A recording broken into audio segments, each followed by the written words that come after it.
Es lo que me salió. Cuando llueve, ¿cuánto te salió venir aquí? El Uber me salió, el día me salió el Uber, pero vine. Con tal de poner, de estar acá y cobrarse la factura del lunes. No iba a quedar por mí. Bueno, hablemos de derecho penal de la víctima. ¿Por dónde empezamos? ¿Qué es el derecho penal de la víctima, Nasa? Bueno, nosotros estamos promoviendo el derecho penal de la víctima, que es hacerles llegar a las personas, al común de la gente, los derechos que ellos tienen dentro del proceso penal. Si vos fuiste víctima de un delito, históricamente siempre quedó relegada a la víctima. Entonces, el Estado se centraba en perseguir al delincuente y la víctima, más allá de un testigo, no tenía facultades dentro del proceso penal. Eso hoy cambió y hoy la víctima dentro del proceso tiene derechos concretos que los puede ejercer, pero no los va a poder ejercer si no los conoce. Uh-huh. Y dentro de esos derechos está la posibilidad de, a ver, lo voy a decir en un término muy coloquial, ustedes tradúzcanmelo a la parte jurídica, de perdonar al delincuente y en ese perdón, digamos que no exista la posibilidad de sanción por parte del Estado, quizás mediante una compensación económica. Claro, hoy la víctima tiene facultades de acción y de composición. ¿Qué quiere decir eso? Acción es persigo el delito, independientemente de si el Ministerio Público Fiscal quiere avanzar o no, y de composición es, bueno, hay que ver el delito más allá de una infracción a la norma penal, sino también como un conflicto entre particulares. Entonces, hay en ciertos delitos en que la víctima capaz no quiere una condena, sino que quiere una reparación, una compensación económica, como vos decís. Entonces, llegamos a un acuerdo en ciertos delitos, obviamente siempre son los de carácter patrimonial, no aquellos que tengan violencia, y la víctima sale reparada y termina el proceso. Te pregunto, perdón, Nazarena y doctor, buenos días. A ver, motochorro, que tenemos un montón en Corrientes. Te roban el celular, como ocurre siempre. Con violencia o sin violencia, o te caíste o no te caíste, te golpeaste, te raspaste la rodilla o no, o lo que fuera. Lo corren los vecinos o a un policía que estaba en la esquina, lo detienen. La corrida, cayó el celular, se rompió el celular, o tiró el delincuente para que no lo agarre con el celular. Bueno, va preso. La forma en que pueden acordar, digamos, la parte primera del delincuente le propone a la víctima: mira, vos te rompí este celular feo que tenía acá, yo te voy a comprar un iPhone. Y cerramos acá todo, no avanza el expediente, murió acá el expediente judicial. La víctima va a decir, bueno, gracias. Agarra el iPhone, se queda con el iPhone y el delincuente se queda sin causa judicial. Ese mismo delincuente que ya le robó a 50 personas y que le va a robar a otras 50 personas más después, hasta que lo vuelven a agarrar y vuelve a hacer el mismo ofrecimiento a otra persona. Digamos, no es habilitar a que el delincuente siga en la calle. A ver, doctor González, ¿escuchaste el planteo que hizo Gustavo? Sí, perfecto. Y es el que por ahí se hace mucha gente. Yo creo que tenemos que ampliar la mirada en el sentido de decir, antes con los códigos procesales históricos, había un solo camino, es decir, uno era víctima de un delito o conocía la existencia de un posible delito, iba, denunciaba en la policía, siempre doy el ejemplo, me robaban la bicicleta, iba y denunciaba con qué finalidad, solamente para tener una constancia por la eventualidad de que apareciera en algún momento. Y la víctima y el denunciante y la sociedad toda quedaba directamente despegada del destino de ese delito, quedaba en cabeza de la fiscalía y pasaba el tiempo, las noticias respecto de cómo se resolvía el caso nunca llegaban, pasaba a ser una anécdota y en un montón de expedientes que se terminaban archivando por prescripción de la acción, etcétera, ¿no? Esta nueva concepción lo que hace es abrir la jugada, da más posibilidades. La compensación no es una obligación, es una opción, ¿sí? También puedo hacer como antes, hacer la denuncia. Y esperar que trabaje la fiscalía, pero también tengo otra opción que es decir, bueno, me voy a constituir yo, voy a acompañar al fiscal, voy a instar la investigación, voy a ofrecer prueba, voy a producir prueba, me voy a comprometer con el proceso para asegurarme de que este hecho no quede impune.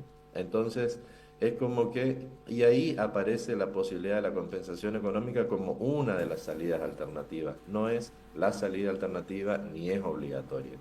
Entonces, si esto va acompañado de otros elementos que estamos viendo le da mucha más agilidad, los resultados comienzan a ser más o menos diferentes. No son ideales, pero son diferentes. Si a eso le sumamos la posibilidad incluso de que si la Fiscalía no quiere, no puede avanzar con la acción penal, yo puedo hacerlo de manera autónoma, como se dice normalmente una querella autónoma, puedo llegar hasta un juicio penal sin la Fiscalía, haciéndolo yo como parte damnificada, creo que la visión cambia, ¿no es cierto? ¿NASA? Sí, y para agregar, en esos casos, el Estado sigue persiguiendo los delitos. O sea, las facultades de composición de la víctima son en aquellos casos en que hay delitos económicos sin violencia, amenazas simples, lesiones culposas, no en todos los delitos, porque si no se estaría comercializando el derecho penal. El dueño de la acción sigue siendo el Estado. Si ellos quieren perseguir un delito que es con violencia, un homicidio, un abuso, tiene el deber de perseguir. Nosotros estamos hablando de otra gama de delitos en los cuales la víctima sí tiene la posibilidad de arreglar con el autor. No procede en todos los casos. Pero casos como este que te planteé, Si es sin violencia, Sí. si es sin violencia puede arreglar la víctima. y hay un montón ya, ¿o no? Sí. Por ejemplo, nosotros siempre vemos los casos de estafa, que son delitos económicos sin violencia en las personas, que las víctimas por ahí quieren recuperar lo que perdieron y entonces van a una conciliación. ¿sí? Claro, porque en realidad vos como víctima, ¿qué querés? A ver, Juan Pérez, yo quiero que me devuelvan lo que me sacaron. Y no quiero andar pasando por los pasillos una y otra vez, que me llaman a citar, me llaman a declarar, me llaman al juicio, Yo quiero que se cierre lo más pronto, irme a mi casa y que me devuelvan todo lo que me sacaron. Pero eso habilita que el delincuente esté libre. Si me permitís, Gustavo, Sí. es cierto que esa es digamos, una reacción posible, pero te cuento, por ejemplo, un caso muy interesante que se dio en el Chaco, en Resistencia, cuando todavía no se hablaban de estos temas y las reformas procesales penales eran todavía una idea, un proyecto. Un juicio muy conocido donde, bueno, por esas cosas de la vida llegó a juicio un robo, ¿sí? Donde se detectó que el autor era un vecino, el hijo de un vecino de la víctima. Cuando se puso en marcha todo el aparato judicial, la investigación, el procesamiento, el juicio, cuando la señora, la víctima, fue al juicio a declarar, relató cómo sucedieron los hechos y demás, y le hizo un agregado al tribunal. Le dijo que a ella no le importaba lo que le había robado este chico. Lo que le importaba es que era el hijo de su vecino, que ella lo había visto crecer, había visto la persona que era, y que se sentía agraviada y que lo mínimo que esperaba era que le pidiera disculpas. En la sala en ese momento, el imputado hace el pedido de disculpas, pero la ley no daba alternativas para que estos vecinos puedan recomponer la situación. Entonces, a esto voy yo, hoy sí lo tienen. Si esto se diera, sí podría encontrar un fin del proceso y lo que busca el derecho como fin último, que es la paz social, digamos.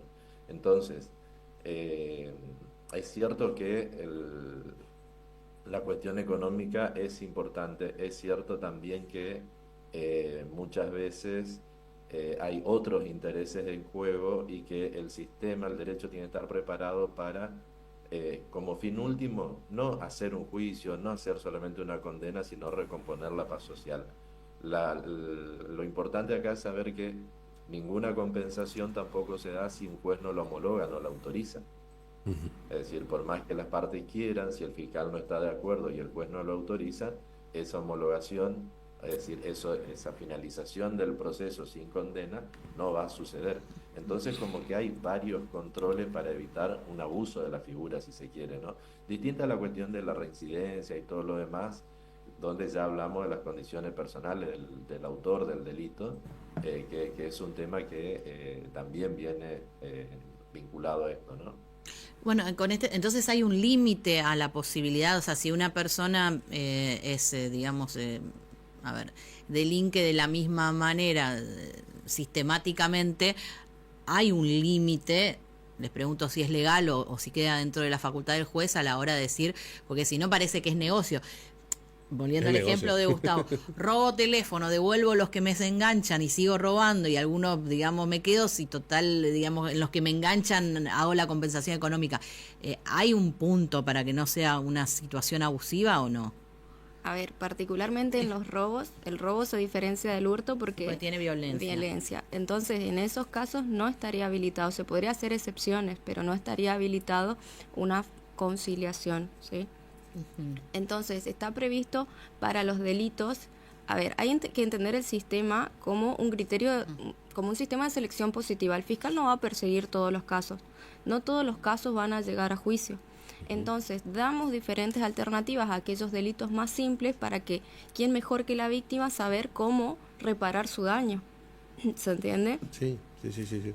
Hay un caso acá que no quiero entrar en detalle porque ustedes no lo llevaron, pero que fue muy, muy emblemático de un hombre que mató a 2 personas en su auto a alta velocidad, alcoholizado, y que la víctima decidió una compensación, o sea, decidió aceptar una compensación y que en algún punto a esta madre que quedó con un bebé chiquito sin sostén de su familia, algunos la cuestionaron diciendo, fíjate lo que, por esto, claro, mirá por lo que, entre comillas, me parece muy cruel, pero vendió la vida de su pareja en su momento y de un hijo. Y entre esos había como una especie de reducción de condena, o ella había pedido que sea, no sé, una prisión efectiva de un mucho menor tiempo del que le hubiera correspondido y una compensación económica. Pero despegándonos, decís, quizás era la última alternativa que tiene esta mujer para en algún punto poder empezar de nuevo. Entonces, cada caso me parece que tiene particularidades y yo sigo creyendo que la víctima, además de ser víctima, tiene que tener más herramientas para que en algún punto pueda compensar lo que pasó. Aunque Te completo, Cris. Sí. Si me permitís, hacemos un paralelo con el caso de Nehuen y su abuelo en Paso de la Patria, que hace poquito tuvimos Sí. la condena. La familia, el autor pidió la misma solución, la familia no estuvo de acuerdo, la fiscalía se opuso y el juzgado no lo autorizó. Entonces vemos, y la reparación civil, digamos, la económica, sigue otro camino, va por otra vía, y ahí vemos como un hecho o 2 hechos de similares características con diferentes partes encuentran que la víctima encuentra diferentes maneras de considerarse de alguna manera resarcidas por el derecho, pues lo importante es que son todas soluciones en derecho, ¿sí? Sin perjuicio de la suspicacia que se puedan dar. Y un punto que te quería resaltar también es cómo cambia el rol del abogado a partir de esto y qué es lo que tenemos que hacer en los estudios jurídicos para prepararnos para esta nueva forma de hacer derecho. Antes éramos, si hacíamos derecho penal, éramos defensores, nada Claro. más. Hoy hay que aprender a ser querellantes, que es la figura de ser el abogado de la víctima, ¿no? Además de esta posibilidad, decía, de componer o de llevar adelante la acción, ¿qué otro derecho tiene la víctima, Nasa? La víctima en el derecho, El derecho penal, la dentro víctima del proceso, sí. tiene derecho a ser escuchada, incluso a ser escuchada en todas las decisiones que impliquen, por ejemplo, la libertad del imputado. Si está en prisión preventiva y van a decidir la libertad del imputado, tiene derecho a ser informada, tiene derecho a que le den un trato digno, a que no se le revictimice. Muchas veces se habla de una victimización secundaria de la víctima. ¿Por qué? Porque es víctima de un delito y después víctima del sistema. Entonces, hoy vemos a la víctima como un sujeto de derecho, ¿sí? Quien merece una especial protección. Dada la circunstancia. ¿Y cómo se está aplicando? Esto del derecho penal de la víctima es novedoso porque el nuevo código lo trae de esta manera, es una nueva corriente doctrinaria. ¿Cómo surge esto del derecho penal de la víctima y cómo se aplica en concreto acá en Corrientes en los tribunales?